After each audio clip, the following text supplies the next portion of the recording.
male person dropping off the karaoke machine. All righty, everybody. Good morning and welcome to Community Chats for Friday, May 15th. It is hard to believe we're halfway through May, but here we are. Anthony Siracusa here with you. I'm the Director of Community Engagement at the University of Mississippi, and I am joined, as I always am on Community Chats, by my inimitable colleagues, Jody Holland from Lafayette Oxford Foundation for Tomorrow, and my colleague in Community Engagement, Aaron Peiser. Oh, as you all know, we are having routine conversations twice a week with individuals in the Lafayette Oxford community who are working hard to make a positive difference in our region. And I can think of no better person than who we have on the show today, and we will get to introducing her here momentarily. As you know, Community Chats comes to you every Wednesday and Friday at 12 noon Central Time. And our goal is to elevate the voices of individuals who are working hard to make a difference in the region and let them tell their own stories in their own words. Please let us know if you'd like to be interviewed on the show or you know somebody who we should interview. Send us a message on Facebook or through email at engaged@oldmiss.edu. I always want to make sure to thank our co-sponsor and our partner in this, Lafayette Oxford Foundation for Tomorrow.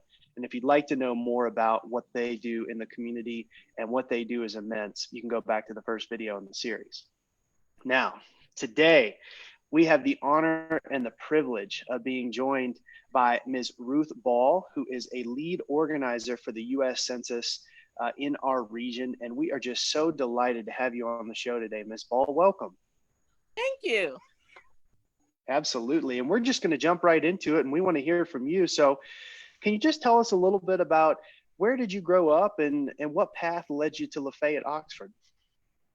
Actually, I'm from here. Oh, cool. Born and raised. I'm an alumnus of Lafayette High School. Here, go Commodores. And well, my children went to Oxford High, so go Chargers. Yeah. So I'm all around from here. I've enjoyed the small town atmosphere that we have here. And that's how I wind up here. Love it. Thank you. Ruth, we have such a beautiful community here, and you've contributed so much to it.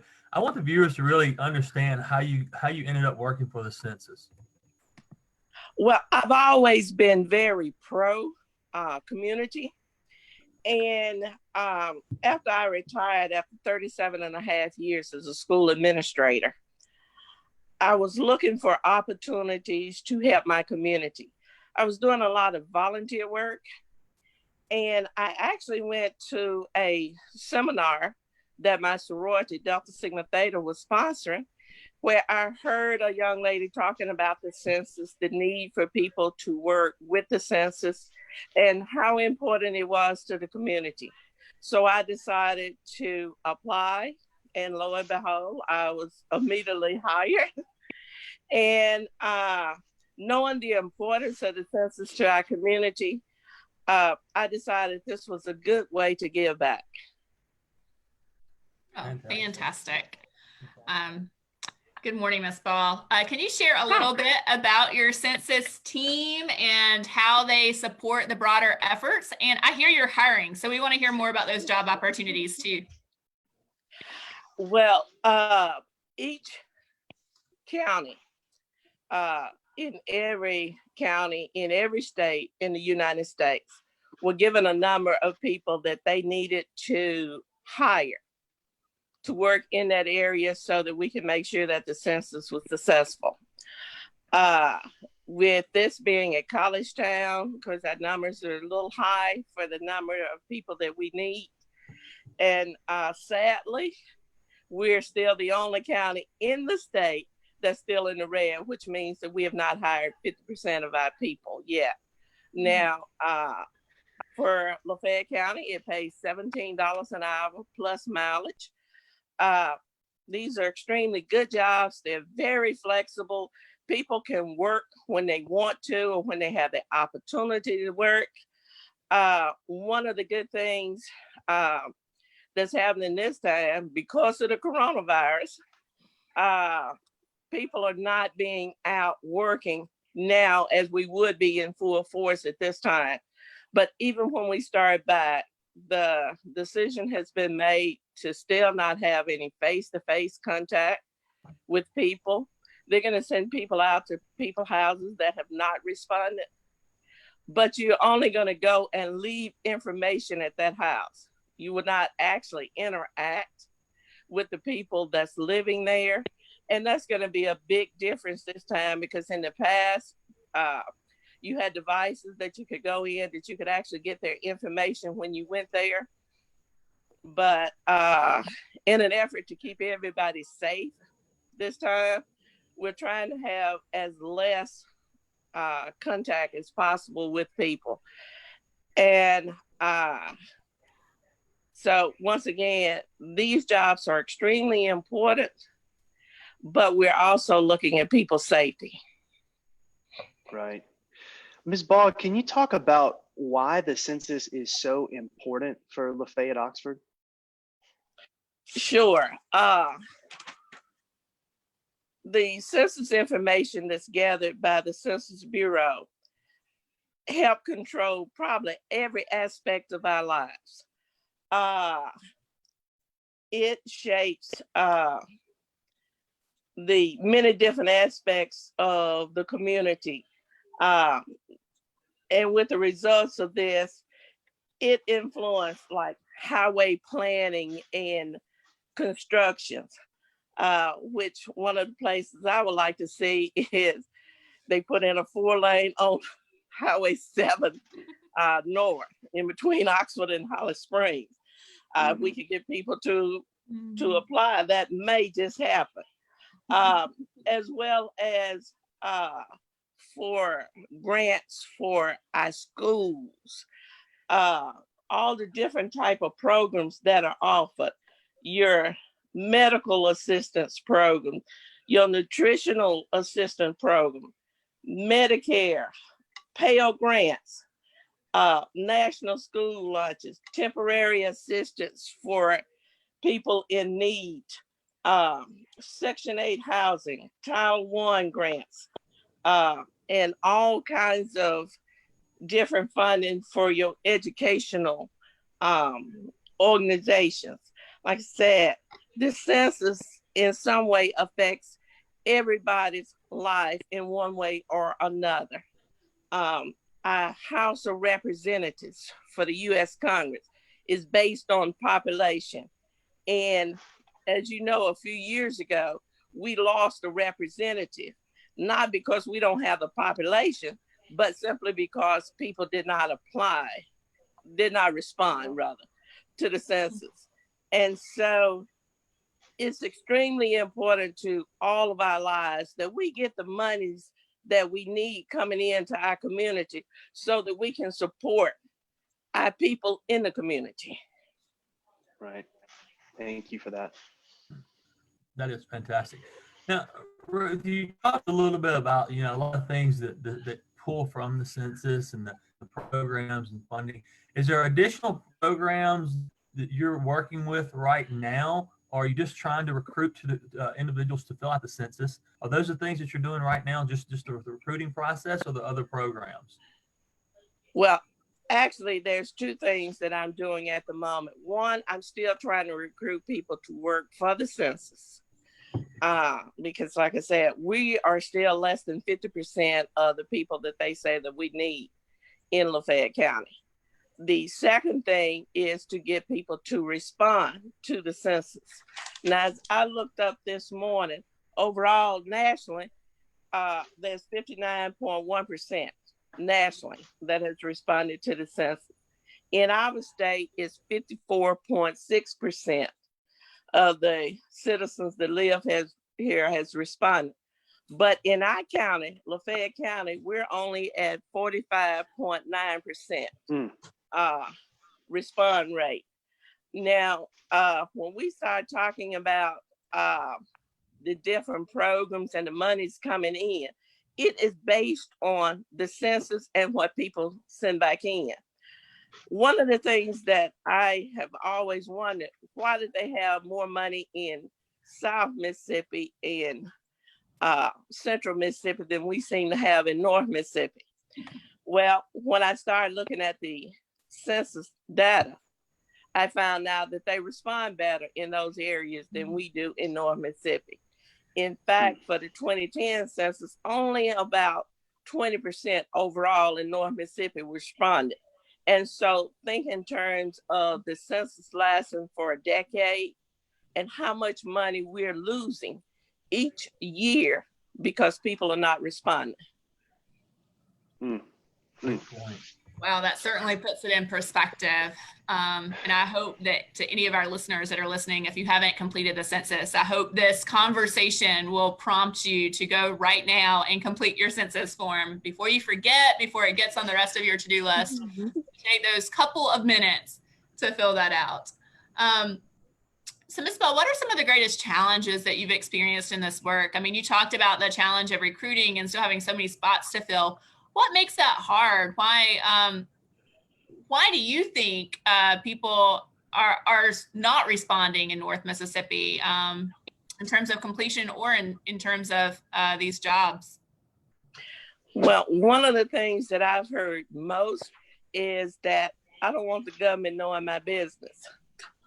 And y'all don't realize that the government knows everything about you already, including how many times you went to the bathroom on any given day. They can probably tell you. So the census is not gathering any more information, and really everything is confidential.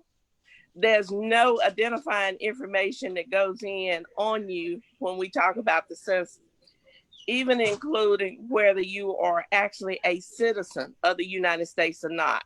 That information is not gathered. It's more important that we know how many people are living here rather than anything else about you.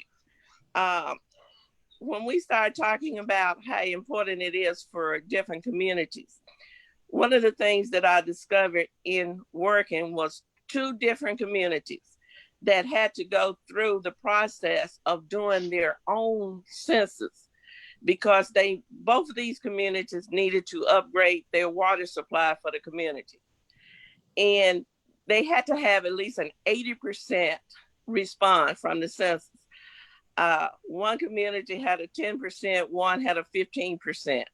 So they actually had to get out and do their own census before they could get the money for the necessary water supply so people could have fresh running water in their communities. So when we talk about people not wanting to respond, it boggles my mind why people would not do it, knowing how important it is to each and every individual in our community. Yeah. Ms. Ball, this work is obviously so important, and I think you have articulated that so well today. So I hope folks will listen and engage and go complete the census if you haven't, and share this video with your friends, by the way, if you think they need to hear this message, because it is so important. Ms. Ball, what are some of the rewards that you get from this work? What kind of keeps you going in doing this? Once again, like I said, I've always been pro-community, working for the betterment of my community. And one of the things that I want to see is for us to raise our response rate so that we can get the necessary programs that we need in our community. You know, I am my brother's keeper. So it's left up to each one of us to help each other as we travel through this journey called life. And if we can do that and have some small influence on how well our community can survive, what we can offer to the citizens of our community. You know, one of the things that I look at is the housing situation here. We have so many people that do not have affordable housing or a good housing place to live here. If we would simply respond, we could get the grants and the monies in to help people with that. Yeah. That's great. Well, Ms. Ball, I got kind of a two-part question here. This week, my daughters and I walked around and handed out flyers for the census, and they're 14 and 11, and they're getting involved, and they're asking questions about it and trying to learn all about the impact of the census. If there are individuals in the community who want to come and work with you, what do they need to do? And then if others want to volunteer, what do they need to do? What's the process and the path for them to work with you? If someone wants to apply to work for the census, it is real simple. It only takes a maximum of 15 minutes. And they simply go to 2020census.gov/jobs to apply. If somebody want to volunteer, we're not asking for necessarily people to volunteer because we don't want people doing any personal contact during this coronavirus pandemic, because we want to try to keep everybody safe. But you can talk to your friends. You can post information on Facebook encouraging people. Churches can put it in their church bulletin. Or send emails out to their members saying, please respond to the 2020 census. And we actually have 3 different ways people can do this. They can go to my2020census.gov and respond. Even if they don't have the little postcard that was sent to them with their specific number on it, there's a box that you can check that you don't have it, and you can still go on and respond. You can call in. That number is 1-844-330-2020. Or you can respond with the paper questionnaire that was sent to you. And once again, it only takes a maximum of about 5 minutes to respond. 5 minutes out of your life for what can mean a world of difference in your life. Yes, thank you so much. And we will post those links and that phone number in the comments on our Facebook page. So you'll have that, you'll have access to that information, and we hope that you'll take advantage of it. So Ms. Bell, as we start to wrap up, just what would be your final message for members of the LOU community? If you have 1 minute to just share whatever you want to say, what would that be? That government is a part of our lives. It will always be, as long as we're the United States of America. Get involved in your future, in what you can do to help you and your community. We pay our taxes, so we need our fair share of our taxes coming back to support our community. Please get involved. Respond to the 2020 census. Like I said, it only takes a maximum of about 5 minutes to complete. A maximum of 5 minutes to complete. So if I could say one thing to everybody was, please respond. When you start talking about the programs and different things that you need in your community that you need to offer, unless you respond to the 2020 census, you won't get the necessary funds in order to do that. So do your part. Be a good citizen and respond to the 2020 census. I love it. I love the phrase, get involved in your future. I think that is so cool and so fitting for this, because we are talking about the future, the next 10 years for resources that come down to the Lafayette Oxford community depend on citizen participation in the census. And we couldn't have a better advocate for this work in Lafayette Oxford in Northern Mississippi than Ms. Ruth Ball. And I'm just so grateful to you, Ms. Ball, for the work you're doing and for being on the show today. So thank you. Thank you for having me. Absolutely. And to our viewers and listeners, thank you for tuning in. And just a reminder that we'll be back on next Wednesday, May 20th, with Teresa Adams from Leapfrog. You don't want to miss that. Lots of cool stuff going on down at Leapfrog. So be sure to tune in Wednesday. And in the meantime, please like, comment, and share this live feed with your friends. This one is especially important because we have time limits on getting in our information to the census. So please share this one widely. And in the meantime, stay engaged, stay safe, and we'll see you next Wednesday on Community Chats.